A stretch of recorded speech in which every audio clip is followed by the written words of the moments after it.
A Court of Appeal ruling in Abuja has reversed one of the most consequential judicial orders of the year, restoring 5 political parties to Nigeria's register.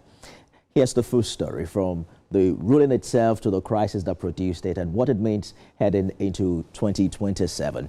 Here's a list of the 5 most talked about parties today. On Tuesday, July 28, a unanimous Court of Appeal panel in Abuja voided a June 15 order to deregister these 5 political parties, calling the suit incompetent and described the trial judge's conduct as judicial impertinence. Another word for that is rudeness or bad manners. The ADC, the Action People's Party, the Action Alliance, Accord, and the Zenith Labour Party are restored to INEC's register 43 days after a stay order the trial court chose to ignore. And here's how they were restored to the fold. That stay order had reached the trial judge on May 22, yet Justice Peter Lifu delivered the deregistration judgment anyway on 15th of June, with counsel learning of it only through media reports. Now, the Court of Appeal rebuked the conduct twice, first on June 16 and then July 28, calling it brazen disregard and judicial insubordination. The defiance of the hierarchy, the 5 parties restored, of course, are the ADC, the Action People's Party, Action Alliance, Accord, and the ZLP. The case echoes what transpired in 2020 when the Supreme Court's authority cut Nigeria registered parties from 92 to 18. It's a precedent this ruling narrowly avoided repeating.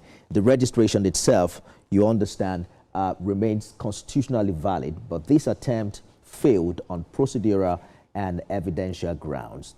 Let's trace the origin, the exact origin of this crisis. The crisis traced back to June 15, when Justice Lifu of the Federal High Court directed INEC to deregister the 5 parties, a decision that would have barred them from participating in next year's election. The suit was filed by the incorporated trustees of the National Forum of Former Legislators, supported by the Attorney General of the Federation.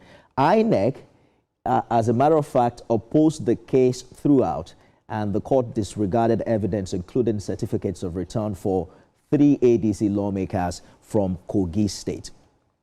At the center of the case is Section 225A, introduced through the 4th Alteration Act of 2017. It requires a party to clear just 1 out of the 3 thresholds to survive. That's about 25% of votes in one state, 4 president, 1 local government, 1 for governor, and 1 ward or seat 1 at any other level. Now, the ADC, of course, this is the breakdown of the requirement, the minimum requirement at that level.